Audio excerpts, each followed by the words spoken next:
female cashier saved a billionaire's mother, then lost her job. What happened next? Shocked everyone, the old woman collapsed only a few feet from the supermarket exit, her groceries scattering across the floor as frightened customers stepped backward instead of forward. For one frozen moment, everyone simply stared. Then a young cashier abandoned her register, ignored the angry shouts of her manager, and rushed to the elderly stranger's side. She had no idea that the fragile woman lying in her arms was the mother of one of the richest men in the country. She only knew that someone needed help, even if saving a life meant sacrificing everything she had worked for. Before we continue, if you believe kindness still matters, if you believe one act of compassion can change a person's destiny, please take a moment to like this video, share it with someone who believes in second chances, leave a comment telling us where you're watching from, and subscribe to Beyond Inspire. Your support helps us continue bringing powerful stories that remind the world humanity still exists. Every morning before sunrise, Maya Bennett unlocked the side entrance of Green Valley Market. At 28 years old, life had already tested her in ways most people never experienced. She wasn't chasing promotions or expensive dreams. She was simply trying to survive. Her father had passed away 5 years earlier, after a long illness that left the family buried in medical debt. Her mother now struggled with arthritis, making it difficult to work, while Maya became the only source of income for their small household. The supermarket wasn't glamorous, but it paid enough to keep the lights on, buy medicine, and put food on the table. Maya treated every customer with patience because she understood something many people forgot. Everyone carried invisible burdens. Some customers came in wearing expensive suits while silently battling loneliness. Others counted every dollar before reaching the register, hoping they had enough money to buy groceries for another week. Maya never judged anyone.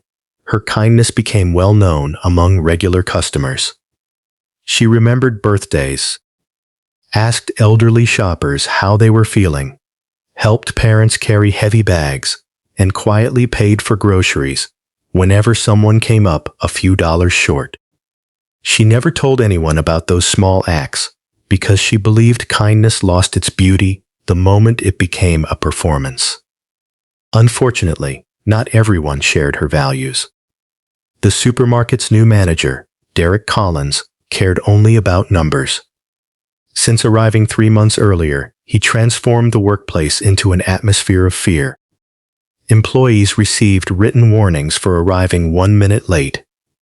Cashiers were forbidden from leaving their registers during working hours unless another employee officially replaced them. Customer service became secondary to speed, efficiency, and profit. Maya often found herself caught between company policies and her own conscience. Every time she helped an elderly customer pack groceries or patiently waited while someone searched for loose change, Derek watched from across the store with growing irritation. He believed compassion slowed business.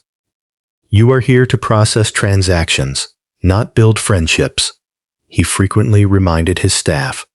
Most employees stopped caring. They kept their heads down and counted the hours until their shifts ended. Maya couldn't bring herself to become that person. On an unusually cold Thursday afternoon, business moved steadily as families prepared for the weekend. Rain poured outside, turning the parking lot into a sea of reflections beneath gray skies. Maya scanned groceries while smiling politely at customers, unaware that the next few minutes would completely change her life. At nearly 3 o'clock, an elderly woman slowly entered the supermarket alone. She looked to be around 80 years old. Her silver hair rested neatly on her shoulders, and although her clothes were elegant, they were simple enough that nobody paid special attention to her. She pushed her shopping cart carefully, occasionally stopping to catch her breath before continuing down another aisle. Several employees noticed her moving slowly, but remained focused on their own responsibilities. Maya noticed something different. There was exhaustion hidden behind the woman's gentle smile. Her hands trembled slightly every time she reached for an item. More than once, Maya looked toward the older customer while serving others, feeling an unexplained concern she couldn't ignore. When the elderly woman finally reached Maya's register, she apologized for moving slowly. Maya smiled warmly and packed each grocery bag with care, placing heavier items at the bottom and lighter products on top so they would be easier to carry. As the woman prepared to leave, Maya wished her a safe trip home. Neither of them realized those would become the last peaceful moments of the day. Just seconds after passing through the automatic doors, the elderly woman's legs suddenly gave out beneath her. Her grocery bags crashed onto the pavement, eggs shattered, fruit rolled across the entrance. Her body struck the ground with a frightening force. Customers screamed. Some reached for their phones. Others stood frozen in complete shock. Inside the store, Maya immediately recognized what had happened. Without thinking about company rules, without asking permission, and without considering the consequences, she sprinted from her register toward the entrance. Her cash drawer remained open. Customers waited in line. Derek saw everything. "Maya, get back to your register," he shouted across the store. She never looked back, kneeling beside the elderly woman. Maya gently supported her head while checking her breathing. Years earlier, during her father's illness, Maya had attended first aid classes so she could care for him at home. Those painful experiences now guided every decision she made. The elderly woman struggled to breathe. Her skin had turned pale. One hand pressed tightly against her chest. Maya immediately asked someone nearby to call emergency services while another customer brought bottled water. She loosened the woman's scarf, reassured her she wasn't alone, and carefully monitored her condition. While trying to keep her conscious, rain continued falling around them. People gathered in silence. Some recorded videos with their phones. Others simply watched. Minutes felt like hours. Finally, paramedics arrived and quickly took over. One medic quietly thanked Maya, explaining that her calm actions likely prevented the situation from becoming much worse before medical professionals arrived. As the ambulance doors closed, the elderly woman briefly opened her eyes. Her trembling hand reached toward Maya's. She squeezed Maya's fingers weakly before whispering a simple thank you, filled with gratitude that words could barely express. The ambulance disappeared into the rain. Maya stood soaked beside the entrance, believing the hardest part was finally over. She couldn't have been more wrong. The moment she stepped back inside, Derek was waiting. Every customer nearby could hear his voice echo through the supermarket. Without asking whether the elderly woman survived, without acknowledging Maya's courage, without showing even the smallest trace of humanity, he accused her of abandoning company property, ignoring direct orders, and damaging the store's reputation by creating unnecessary disruption. Employees lowered their eyes. Customers watched in stunned silence. Several people attempted to defend Maya, explaining that she had likely saved the woman's life. Derek refused to listen. According to company policy, he claimed, abandoning a register during business hours without authorization was considered gross misconduct. He marched Maya into his office while dozens of customers looked on helplessly. Inside that tiny room, surrounded by shelves of paperwork and security monitors, Maya listened quietly as Derek completed termination documents with cold efficiency. She tried explaining that she had only acted because someone needed immediate help. He answered that feelings did not pay salaries. Rules were rules. Within 15 minutes, Maya handed over her employee badge, cleaned out her small locker, and walked through the supermarket one final time, carrying a cardboard box containing a family photograph, a coffee mug, and the sweater her mother had knitted years earlier. Rain still poured outside. She stood alone beneath the dark sky with no job, overdue bills waiting at home, and no idea how she would tell her mother what had happened. As she slowly walked away from Green Valley Market, she wondered if doing the right thing had just destroyed the only stability her family had left. What Maya didn't know was that, across town, the elderly woman she had risked everything to save had just awakened inside a private hospital room, and her worried son was about to learn the name of the cashier who had chosen compassion over her care.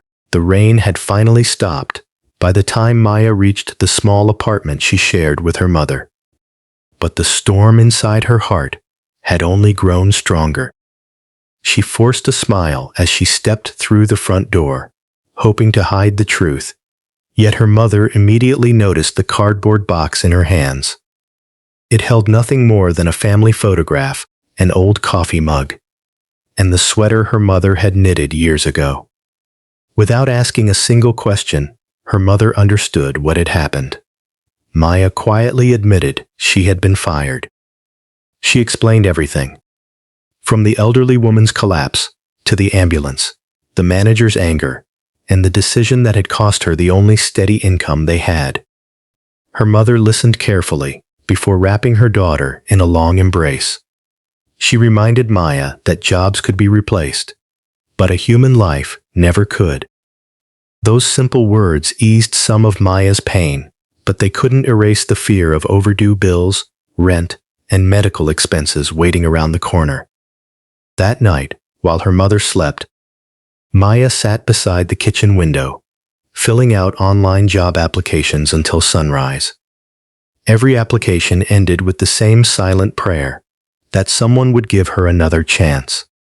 Across the city, however, another family was experiencing an entirely different night.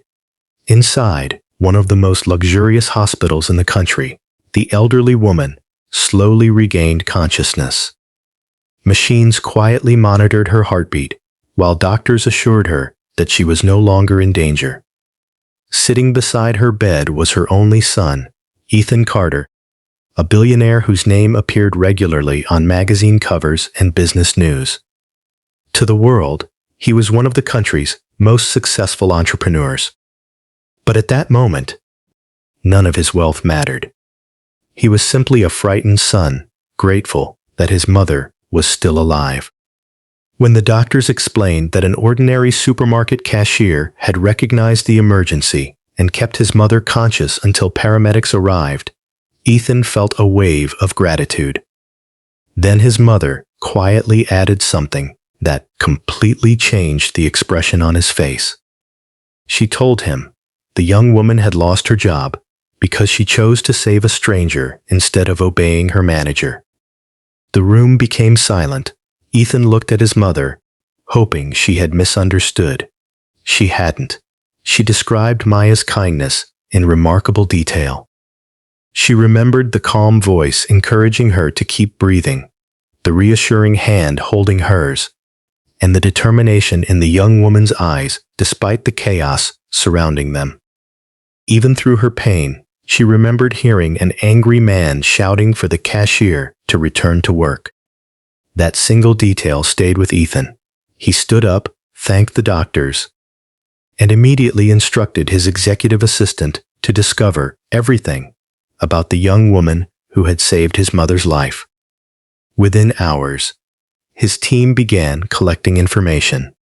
They requested security footage from the supermarket, interviewed paramedics, contacted witnesses, and reviewed customer videos that had already begun circulating online. Meanwhile, Green Valley Market was facing problems of its own. Customers who had witnessed Maya's dismissal couldn't stop talking about what they had seen. Some posted emotional messages online, describing how the young cashier had ignored company rules to save a dying woman. Others uploaded short videos showing Maya kneeling beside the elderly customer while the manager shouted from inside the entrance. The story spread rapidly across social media. Thousands of strangers praised Maya's courage. Thousands more criticized the supermarket for punishing compassion. The store's phone lines became flooded with complaints. Regular customers arrived carrying flowers for Maya, only to discover she no longer worked there.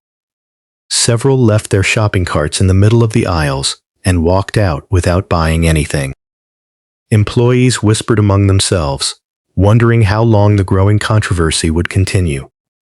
Derek Collins remained confident. He insisted he had followed company policy exactly as written. He even bragged to other managers that discipline was necessary to maintain order. But he didn't realize someone far more powerful than any regional supervisor had begun paying attention. The following afternoon, Maya was preparing another round of job applications when someone knocked gently on her front door. She expected a delivery driver. Instead, two professionally dressed people stood outside beside a sleek black vehicle. One woman introduced herself as Olivia Grant. She politely handed Maya a cream-colored envelope, embossed with an elegant silver seal. Confused, Maya opened it. Inside was a handwritten letter. It simply read, "My mother is alive today because of your courage. I would be honored if you would allow me to thank you personally. A car is waiting only if you feel comfortable accepting my invitation. If not, I completely understand. Ethan Carter." Maya stared at the signature. She had never heard the name before. Seeing her confusion, Olivia smiled warmly.